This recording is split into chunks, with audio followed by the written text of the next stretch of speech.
Hi guys, good morning. Ayan, papasok na naman ako sa work. Alam nyo ba guys, na sandamakmak ang bike sa China? Pakita ko lang sa inyo. So, meron tayong yellow bike, blue bike, tsaka green bike. So, tatlong kulay na yan is iba't ibang app na pwede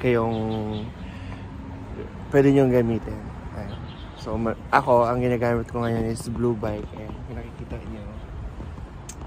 So, may QR code lang dyan. Ayan.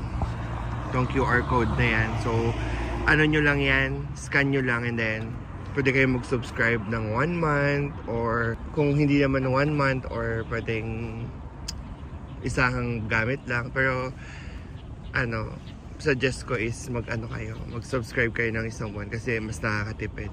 So, unlimited na yun. Yun lang at mag-go na ako. Ayan. Green light na. Bye-bye. Ayan guys, kung nakikita nyo, dito sa pinag-parkingan ko, puro bike yan. Hanggang doon. Puro bike yan. So, paano siya i-lock? Ngayon, may iba-iba ng may iba-iba ng iba't ibang version na ng bike. Meron ng meron ng ganito, tapos meron ding nilalock siya na manual lock, katulad nito. Ayan. Pero ito, yung mga ganyan, pwede nyo nang sa phone nyo i-lock yung bike or i-unlock yung bike. Just scan lang the QR code. Diba? Ang dami. Pero nagkakaubusan yan guys pag rush hour na.